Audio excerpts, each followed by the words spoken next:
This is the London FinTech Podcast, brought to you by your host, Mike Ballerman, bridging the worlds of suits and t-shirts, of finance and technology, bringing you insights, stories, and inspiration from the golden age of opportunity and innovation happening in London right now.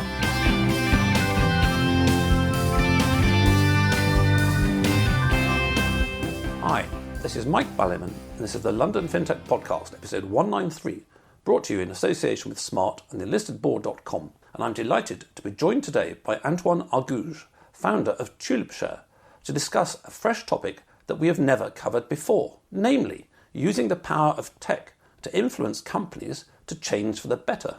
Governance tech, if you like, for the GameStop generation, and also for the rest of us who see corporatism going wrong.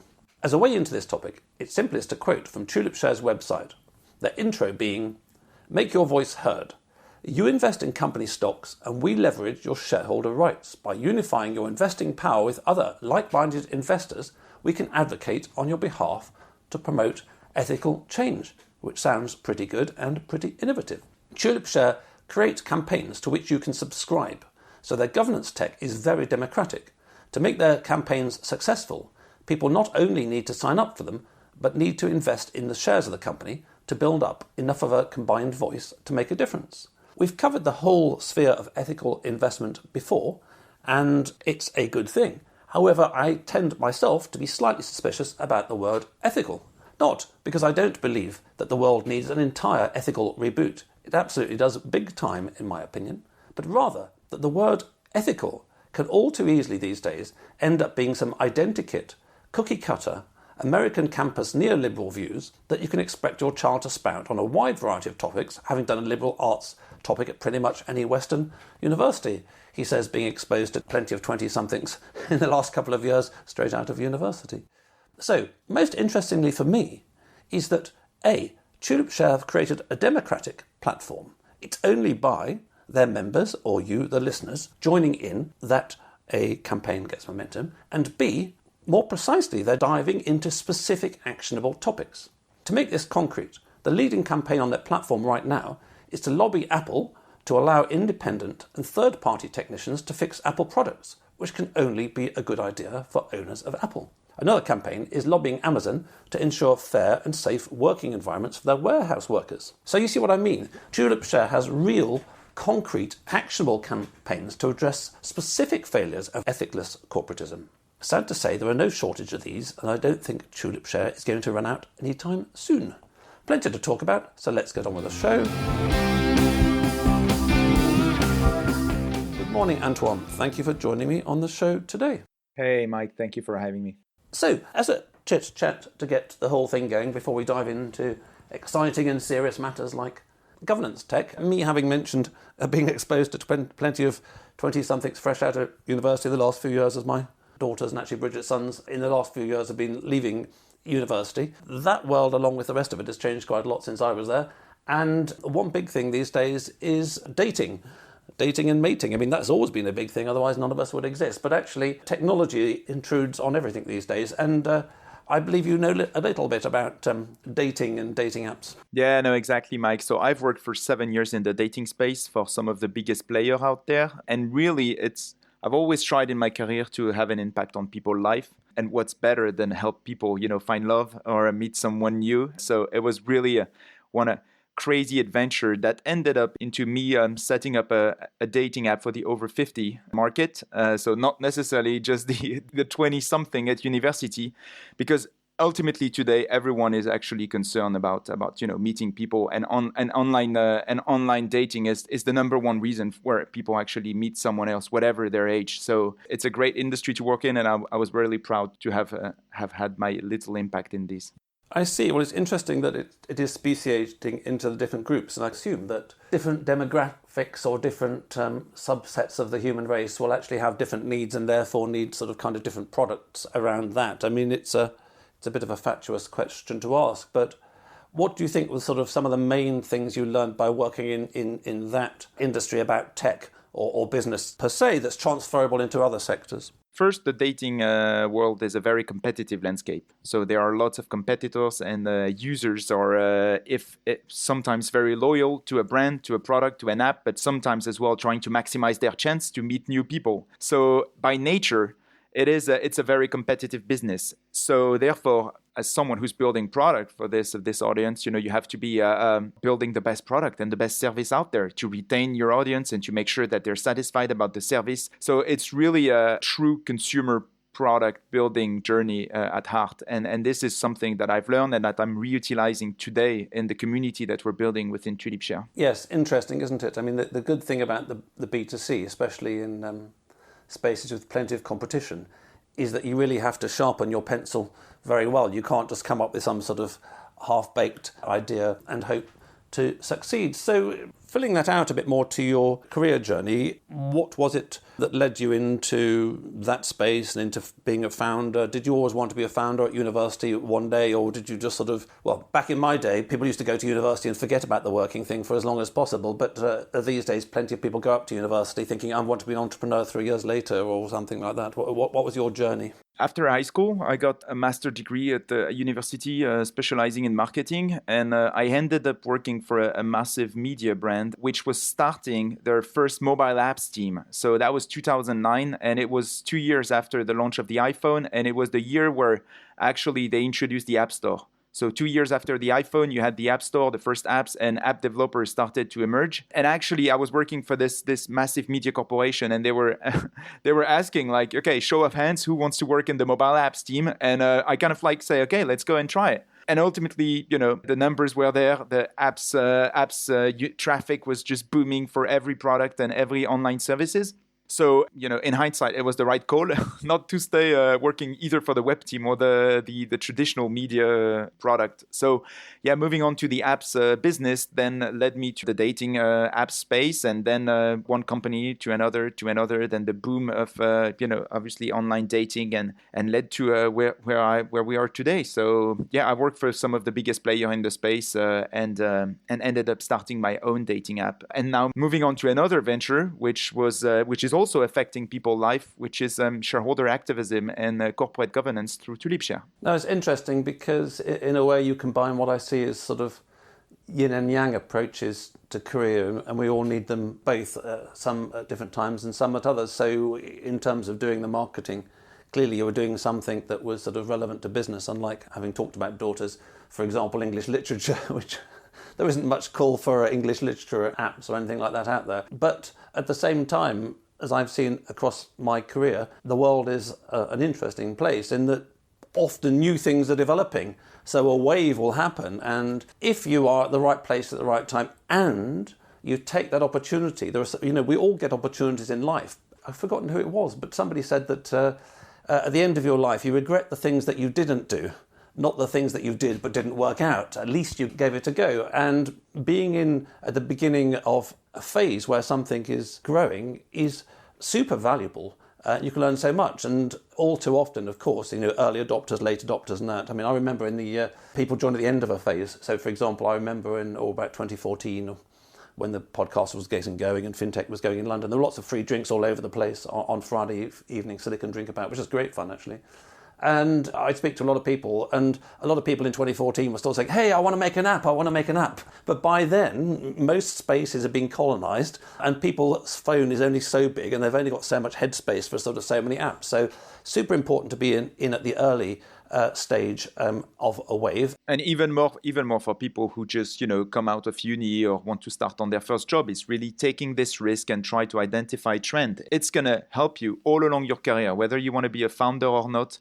If you are on a rising tide, you're definitely going to make it. And that's what you want. You want to work for a company that have this double-digit growth. You want to work for companies that have this appetite to go global and to just keep riding on it. And there are, it's not like, oh, it was something that mobile apps and now we've missed the boat. And, it's continuously coming. Technology by itself, by design, will keep creating new opportunities. When I was at uni, we were not even told about, digital product or online marketing or online acquisition or just product building for web services. It was not even taught. And, and I'm sure today, there are some sort of education where people are getting, but it's always, 5 to 10 years delay. So, my advice is definitely go into something generic, either as engineering or as business, and then try to find your own, your niche that will become something big in the future. And it's no one will ever say, wait, you chose augmented reality or virtual reality and it failed and that was a failure for you in your career. No, everyone will always reward risk, and I think it's worth taking. Yes, absolutely. So that's the combining of the yin and the yang, which is the yang is, okay, I'm going to get into some industry, and then the yin is, which is to respond to any particular day and any trends, and you take turns and you navigate your boat. And of course, you're quite right. There's always change. It's one thing that surprised me in the 7 years of the podcast. I would never have guessed 7 years ago it would last 7 years. I thought, 3 years and it'll have settled down. And territory is taken. So, for example, whoever the first person in the world thought of registering sex.com as a website name did pretty well out of it. But then 20 years later, you've got to subset and subset and subset. And in the dating apps, as you say, the dating app for the 50s. But you're being a little bit modest, perhaps, Antoine, because whilst everything you say is, of course, completely true, I mean, at the moment, in my inbox, sad to say, I've got 800 incoming emails for the next half a dozen on the show. There's no end of people trying to do stuff. So literally, I'm just panning for gold, and there's a hell of a lot of sand out there. There is very very few companies that are like yours. I mean, you started up relatively recently. You can tell us about that. But there's very few in these hundreds of emails I get that go, wow, not only is that new and fresh, but in this case, it's something I think is super cool. So you've done very well to spot this. So what was it that one morning led you to wake up and think, hey, I know what I'm going to do today. I'm going to found Tulipshare and it'll do GovernanceTech. I mean, was it a particularly strong coffee or what?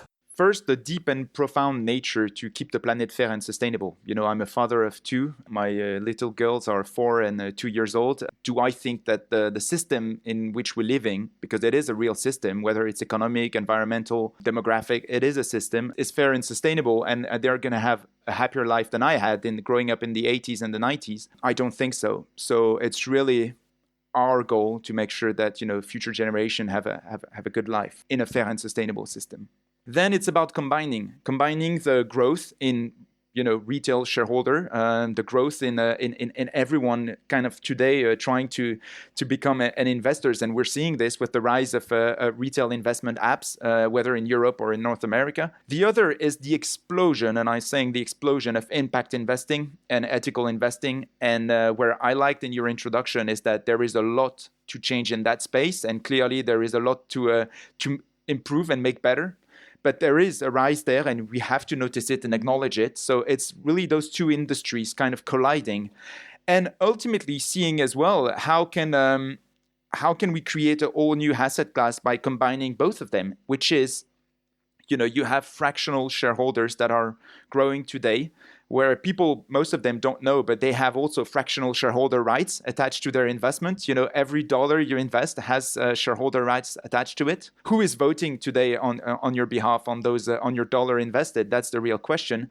And how can we combine the power of fractional share ownership and therefore fractional shareholder rights with the marketing and what's attracting people to ESG, impact investing, ethical investing?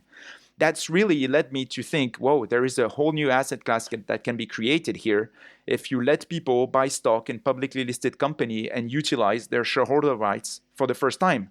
If you ask everyone Mike, who owns Apple stock or who owns Amazon stock, have they ever voted on a shareholder resolution?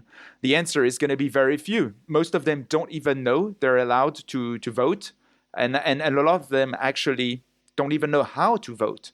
So realistically, we have a great opportunity for us. So there's a lot in what you say there, and we'll come back to the mechanism of this. Having owned shares back in the day when you had a paper share certificate and you got sent something in the post saying there's an AGM, I could vote my one BP share for this or for that, but it wouldn't make any impact whatsoever. I don't think BP would notice whether I'd voted or not. So we need to come back to how you do the jiu-jitsu in Tulipshare, so how you have a tiny amount of force but achieve a big result. But I think just in terms of this whole governance approach, just briefly to run through it, I mean, in terms of the 500-year history of the company, certainly in England.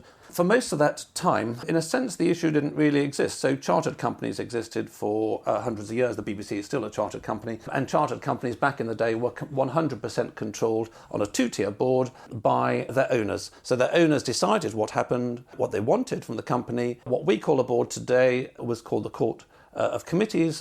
Directors were originally called committees because they were people who were committed to the owners to do something. And so they got on with that. Anyway, fast forward 19th century, the company law company comes in and we move from owner-centric governance to management-centric governance. A very complex story about why that happened. But from the 19th century onwards, certainly here and in most other countries, management tended to own what happened in companies and owners got pushed further and further away. So, for example, in the 19th century, we get this idea of management accounts. When I was at a big bank, I saw the management accounts. The owners weren't allowed to see that. You know, they get this whole category of stuff that's private, and the management of companies get more and more information, and the owners get pushed further and further away. And then from 1990s onwards, we've had the corporate governance world, where in the UK the state has come out with 24 codes that companies must do, and all sorts of stuff, making it complicated. And then just to add to the background to this, one thing which I think is underestimated by many people is the influence of proxy vote advisors. So with the massive rise in index funds, you know, most of my money is invested in index funds. The US, for example, or the UK says to fund managers, you must vote. Index funds can't afford to research every company and every issue, so they hand the voting over to proxy advisors. And I think something crazy, like there are two proxy advisors, two American ones, who control something like 90% of the marketplace. So the very structure of corporate governance has gone over centuries from super distributed, that, you know, a Tulipshare, no matter how big you got, will be controlled by you and the other people who owned it, to now a hell of a lot of all the global stock markets are controlled by two companies, let alone the contraction in the fund management industry and BlackRock and all that. So what we've seen is an anti-democratic move, and it's very much the zeitgeist. I saw something, Russell Brand, I think, a YouTube recently. The average billionaire pays about 2 or 3% in tax. I assume that you and I pay more than 2 or 3% in tax. So what has happened in governance terms, so my super big picture, is that the power has been concentrated and centralised and gone upwards, but very much away from the individual. That's a long preamble to say that what we absolutely need, and I think this is a key with what you're doing, is we need a mechanism in the internet age of giving power back to small shareholders. So I gave the example of your Apple campaign. Yes, of course, third parties should be allowed to do it. But the conventional way, which is you form a hedge fund, you have $1 trillion, you have sort of 5% of Apple stock, you get on the board and you make a difference. I assume you can't do that. So what's your clever jiu-jitsu to get around the fact that you will only be able to amass a small percentage of Amazon shares, for example? Let's come back just for a second to what you just said. I think it's really important for everyone and your listener to understand that people today, whether they live in Western Europe, in North America, or just globally, they need to understand that they can have an impact on their life. And it's something that we're noticing, whether it's in the economic or political system. Everyone feels completely disconnected from everything that's happening around them. They feel like, the less and less, the distrust in democracy, which is rising, is like, okay, I vote, but, as a citizen, my vote do not count. I don't change anything. Everything is being negotiated or discussed in centralized entities and political organizations that are completely affecting my life, and I'm completely disconnected from it. As a consumer as well, you could say, okay, I'm going to stop buying this or this product, but ultimately on my own, what am I going to change? And that's why boycotting or protesting have been going on for years with what I would call, like, ultimately, if you look at the status today, very little results. Yet, if you want to have your voice heard and have an impact on your life, instead of complaining that it's becoming more and more corporatist and more controlled by corporations, which are less and less listened by government, then in that case, you should become an owner of the company. You should buy a piece of the company and have a say in the way the business is run. And what we want is really to let retail shareholders have their voice heard. And for the first time, it's utilizing all the tools and the playbook of corporate governance. But ultimately, it's to give back to people the opportunities to have their voice heard. So yeah, ultimately, that's it. Really what we want is to industrialize a tool for people to have their voice heard and vote with their money. Right, okay, so I agree with that. So how do you get over the problem that you're unlikely to be able to get, say, for the sake of argument, 10% of Apple stock people signing up, even if you're immensely successful? One thing that nobody knows is that corporate governance through shareholder resolution is not controlled by the company themselves, but it's thresholds and mechanism are fixed by the SEC, which are also impacted by the current, political administration in power at this moment. So the reality is that it's not in the matter of Apple or in the matter of the companies to decide, how you can have a say in the way their business is run. It's the SEC that decides. So that's the beauty of it. Currently, the thresholds to be able to submit a shareholder proposal has been increased from $2,000 of a share owned for a period of a year to $25,000. So, which still makes it very accessible for a US publicly listed company. Owning $25,000 worth of stocks over a year gives you access to certain corporate governance playbook that can have an impact on the way a business is run and that can have an impact on the way exec and investors relation and board of directors perceive their future company strategy. A lot of it is in signaling, that's true, but ultimately it does give you access to the boardroom and people that will listen to you because it is written. It is written in the rules that they have to listen, at least listen. Yes, and presumably one needs to amplify that with media picking up the issue. So let's say, for the sake of argument, that everybody listens to this and that people have got shares in all sorts of companies and they submit 1,000 resolutions and to companies and all this kind of thing. Well, the board sits there, it has to go through them, as you say, but it doesn't mean that anything happens. It said, oh yes, we've considered these resolutions, thank you very much. I mean, an example of GovernanceTech in the UK, where there's a mechanism for submitting a petition to Parliament to discuss so and so and so and so, and I've signed many, and I've actually given up doing them now because you get this basically utterly patronising civil service-y reply back, which is, basically piss off, pleb, we're not interested in your views. But it doesn't say that, but it really means that. And it says, oh yes, the government has considered this matter and does feel that it's in the interest of blah, blah, blah. So you just get brushed away. So is there not a role in amplifying these campaigns with media attention or social media attention and basically creating a bit of embarrassment factor for the company to leverage the fact that you have a resolution through as an Apple board meeting? It's not really about creating an embarrassment, because by becoming an owner of the company, you're actually telling to the business that we will support whatever goes into the direction that we actually want. So we're not building a position or an actual campaign, which is, okay, like let's fight. It's not a fight. It is more, we're seeing this as a partnership. And for the first time, the opportunity for the company to say, we have a group of shareholders that is decentralized and that will also support us for every resolutions or every project that we take that go along this direction. So it's more a paradigm shift. It's about telling internally that, shareholders want it. So, and at least some of the shareholder wants it, and now you can try to change your company from within. What you need to also realize is they don't receive millions of shareholder resolutions. There are actually very few that are being submitted and accepted and published on the proxy statement each year. If you look at companies like Coca-Cola, like Amazon, you can count the amount of shareholder resolutions being voted on at every AGM on their hands. Why does a corporation with millions of shareholders and whether they're retails or institutions, do not get swarm with resolutions and IDs? That's the right questions, and that's why we want to change that. We want to give the power to the people, and we want to give this voice and unify this voice through our campaigns. One thing that you need to remind I want to remind to your listener is that on Tulipshare, when you're buying a stock, so we're a broker dealer where people come and buy stocks in publicly listed company, and when you buy a stock, you know exactly what's the campaign that's attached to it. It's not an open door policy. It's if you're buying Amazon, it's to improve the workers' conditions in the delivery center, and that's the agenda that we're pushing to the company up until the AGM. And that's very important because it does create a centralized system for a decentralized voice, which is the retail ownership globally.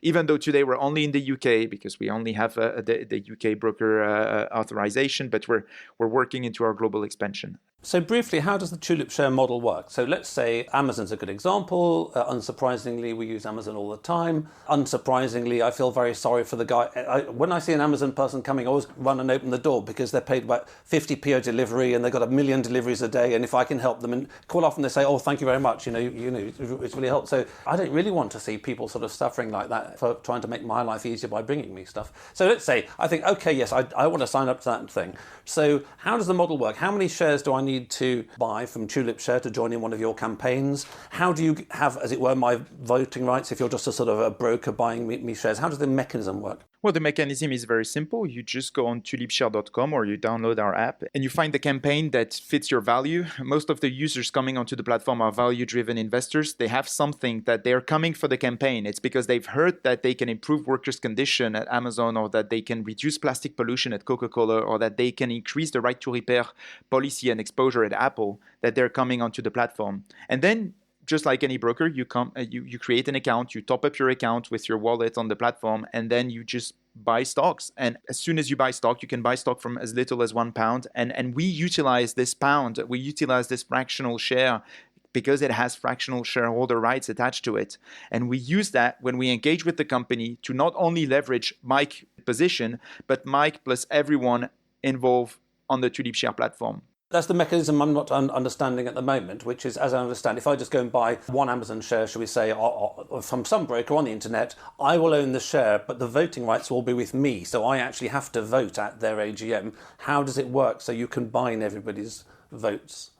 Does Tulipshare buy one Amazon share, submit the resolution, and then send an email out to, let's say, 100 people bought the shares, and you say, hey guys, look, we've got this resolution on the thing, can you all vote like that? Or do you somehow manage to strip off the voting rights as it passes through you?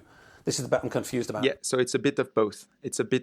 Through the terms and service and the acceptance of the users, we are able to represent their voting rights, or they can decide to vote on themselves on the issue when they will receive the proxy statement. So if you want to receive Amazon proxy statement and vote on all of the items there, you can do it.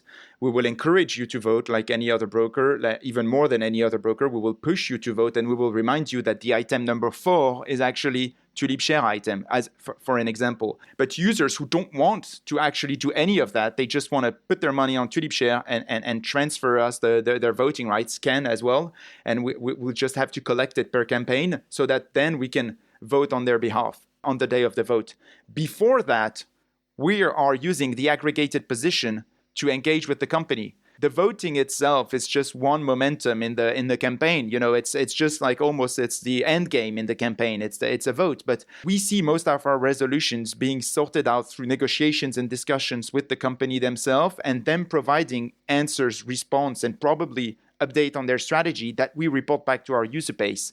So the voting is mostly one of the tools that we have into our corporate governance mechanism. I see. So that's clear. So basically, I buy a share through you as a broker-dealer, and just like any other broker-dealer, I can own my own voting rights, and you'll just remind me with some email or app notification, hey, Mike, the campaign you were interested in is coming up.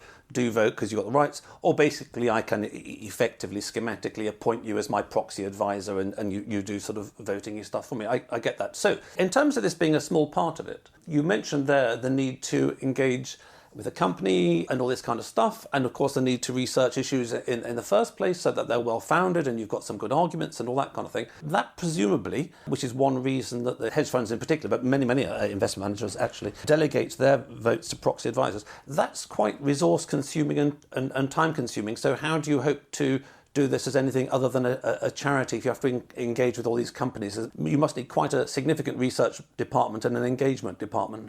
So we have a scientific and ethical committee to define the campaigns. Our campaigns are created from bottom up, so our user base can submit campaign suggestions, and then we evaluate the feasibility and the scientific backing of the campaigns before we submit a campaign to the platform itself. After this, we engage with the company from day one, just to let them know and have an opportunity to actually enter into a constructive dialogue. What we want is change. So ultimately, whatever means we have to put to just obtain the change, we will do it. The size of the team obviously will grow as the size of the campaign grow. You know, it's a matter of you need to have people that are focused and specialists on each of the issues that we're trying to tackle, and they're very wide. Whether it's environment, sustainability, human rights, labor laws, you name it, tax evasion. You know, there's lots of topics where you need specialists and almost an ability to provide for the company a very strong strategical change. So yeah,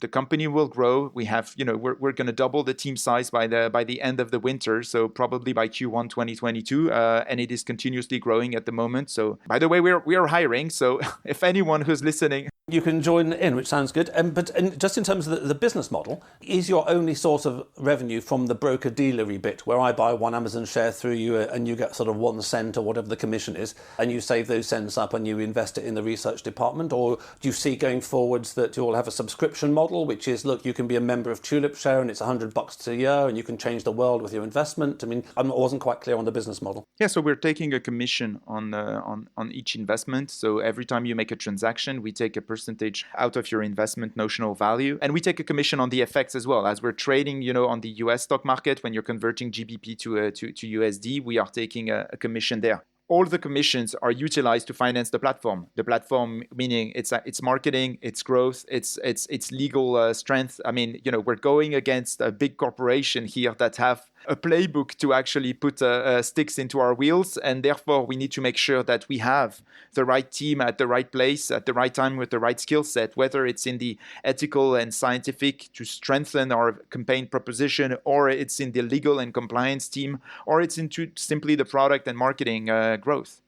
So our user base are unique in a way where we're noticing so far since our launch in July is that they're most likely first-time buyer. So they're not really seasoned investors. They are most likely first-time buyer, and we are the foot in the door of the financial system for them.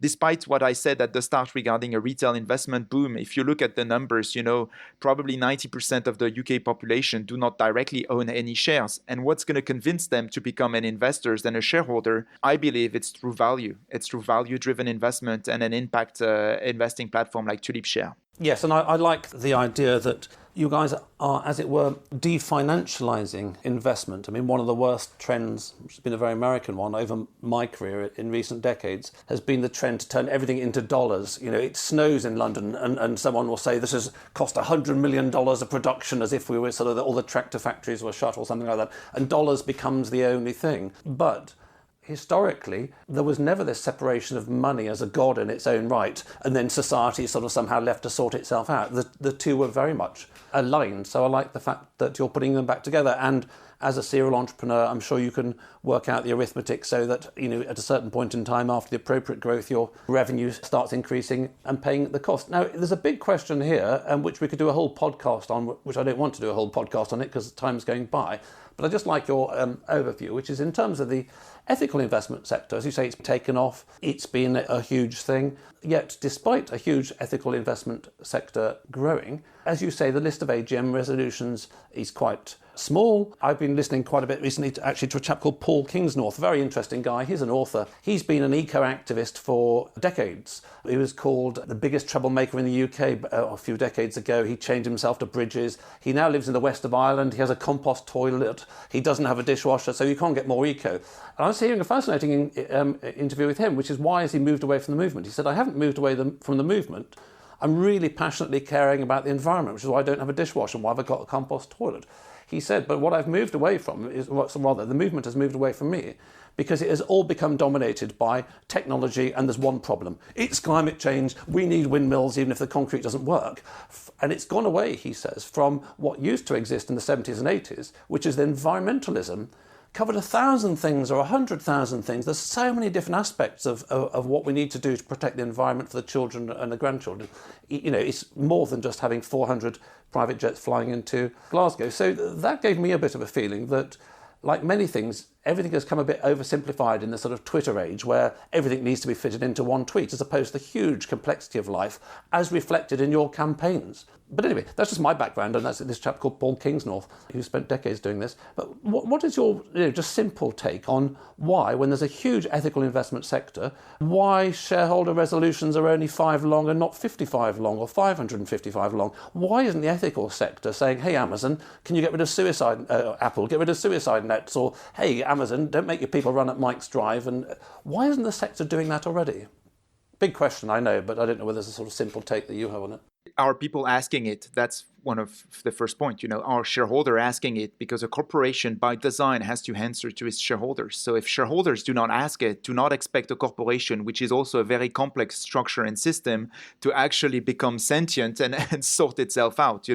Most of the people in those companies are executives just applying a strategy that's being given from top to bottom. So I don't blame it on the companies. I don't blame it on the employees. I think it's more about asking it, putting the compass pointing north and asking them, can we apply this change? Now, to do this, using a platform like Tulipshare, we really want to raise the debate that ESG is economics down the line. That's what people need to understand, is that it might have short-term impact, but in medium and long term, we see this as, the rising tides that raise all boats, and that needs to be ingrained in people's, whether they're retail shareholders' head or into just corporate mindset. Otherwise, we're just going to hit the wall. And that's where we're going today at full speed. I mean, you mentioned Glasgow and the private jet and the irony behind all this. And it's really about, okay, can we really change the world? And if you want to change the world, we believe that you need money to change the system that we live in. And what's better way than entering through the front door of Wall Street and saying we can become shareholders and have a say in the way businesses are run and have an impact on our life, all of us. Once people realize that by investing just $10 on a platform like ours, you can maybe change Coca-Cola, change the big oil and gas business, then you really change our life for the better. Brilliant. Well, as you know, I'm a complete convert to Tulipshare. I think you're the most exciting firm I've seen some time, because I do think the world is going wrong. And, answering my own question, I think one of the things is about ethical investment. And we've had a firm on the show, and it's all good. And I know lots of people in ESG, of course. But I know a lot of people, frankly, wearing suits and tie, who just regard it as a new racket and way to make money. And they simplify it to 2 or 3 things. Oh, there's climate change and that's it. As opposed to this huge complexity. So I think maybe one of the issues here is my thinking is that anybody who's invested in an ethical investment fund ought to hassle their fund manager and make sure that they're doing something more than taking a lot of money for simply just, having 2 or 3 key issues and just all they ever do is represent those issues rather than the complexity. So we could talk about this all day, but you've got an interesting journey ahead, and maybe we'll have you back in the show in 2 or 3 years. We'll hear a little bit more about you in a minute. So before we wrap up the show, I'd like to thank all the listeners out there. I hope you're motivated by Antoine's passion and enthusiasm that it's possible for people to change society and to, in my terms, reverse the flood up of governance and control that we're seeing on over and over. And talking this so-called climate change thing, our Emperor Nero, in charge of the UK, I saw yesterday saying we've got to get rid of cash to save the climate. And oh my God. Anyway, I'd also like to thank my brand partners for the podcast. Smart is transforming pensions and retirement worldwide. Their leading-edge retirement tech platform propelled them success in the UK. Now they're operating on 4 continents and working with partners like Zurich and JP Morgan. Find out more at www.smart.co. Then listedboard.com, your guide to entrepreneurial governance and how you can start making your board an engine of growth today. So, Antoine, we've mentioned Tulipshare once or twice. You've just mentioned, just in passing, things like you can just put $10 in and make a difference. Before you tell the listeners anything you would like them to know that we haven't mentioned on a practical basis, as you say, you launched in July. When did you actually found? July is pretty soon, so I doubt that you've got much progress so far, but how's it going and what are your plans for the future? We have 3 live campaigns, as I said, for Amazon, Coca-Cola, and Apple, each in different verticals that we want to tackle and campaigns. We're seeing a tremendous response from the UK public. There is really an appetite for a product like ours. People are telling us, for the first time, I can have my voice heard. So it's really something that we want to cultivate and ingrain. We're trying to open 12 more campaigns, and we're expanding our regulatory framework to obtain a broker-dealer license in EU and the US. The goal is to unify shareholders, whether they live in Stockholm, Madrid, Los Angeles, or Toronto, and try to give those people a voice that they haven't gotten for so long and that they today completely left out or sometimes don't even know about it. So it is our role to actually put this message out there, explain to people how it works, and show them during the 2022 proxy season that it can be done. When it will be done, I can tell you that everyone, it will become like a ha-ha moments in their head where, okay, finally, they've delivered on one of their campaigns and we're going to do everything we can to do it. And then hopefully, people will realize that you can use money to change the world you live in. Well, that's a brilliant slogan, isn't it? And you said that you're hiring at the moment. Are you just in London, and what kind of people are you hiring? The company is full remote, actually. So, we're very 2021. We are hiring remotely. We're hiring people in product management, in engineering, in the legal and compliance team, in the design, in marketing and growth and brand and PR. So every aspect of the company is just massively growing at the moment. So anyone who's out there and want to join a real impactful business like ours, just reach out to me, go on tulipshare.com and find our emails, or just send me an email directly. The email is very simple. It's Antoine@tulipshare.com, and I'll review everyone who's applying. And for people without French lessons at school, that's Antoine ending in an E at tulipshare.com. Exactly.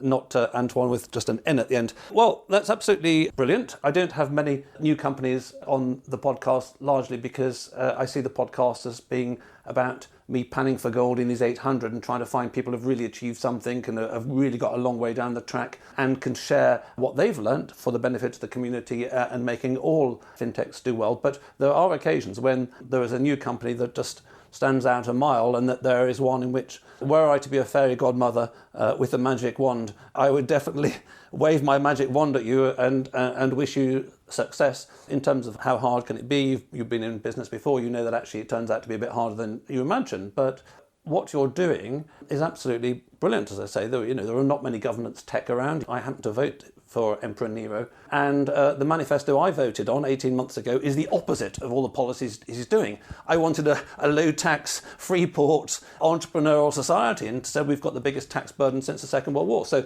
governance tech as a whole, in terms of the state, is a huge issue in the UK. And from what I've seen in my newspapers, with Monsieur Macron as well in recent years in France. But let's put that to one side. Just in terms of the corporate stuff, there is a hell of a lot of opportunity. I'm very interested in this stat about how short the AGM list is, and I shall follow your progress with interest. And as I say, from a 500-year perspective, it went wrong as early as the 19th century, but the financialization, the Americanization of the world, the dollarization, the late 20th century increased it, in that management took over the company. But it's time for owners or people who wish to get companies to do something useful to be able to fight back. And I'm glad that you've given them the opportunity, Antoine, and I wish you and all your Tulipshares every success in the future. Thank you, Mike. Thank you for having me.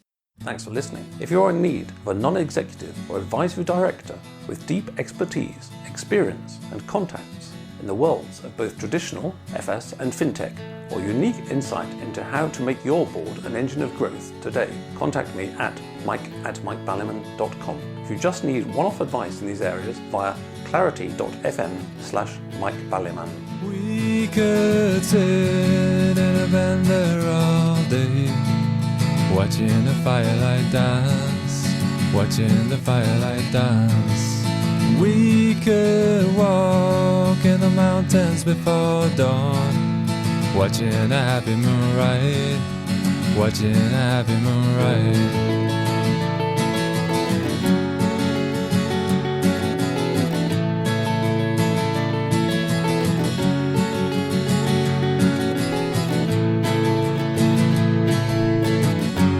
Come away from the city, with the tarmac so dead and the people so sad. Come away from the city, with the faces so grey, with the pain of the everyday.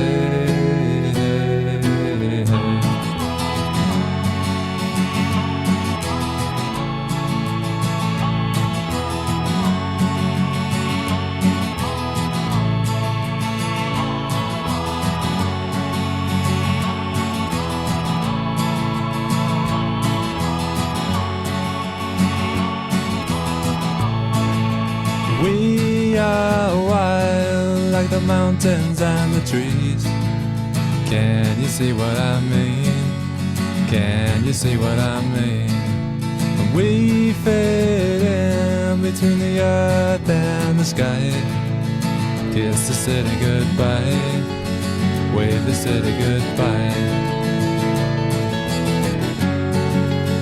wave the city goodbye.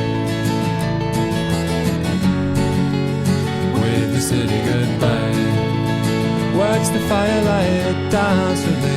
Watch the firelight dance with me. Watch the firelight dance with me. Watch the firelight dance with me. Watch the firelight dance with me. Watch the firelight dance with me. Watch the firelight dance.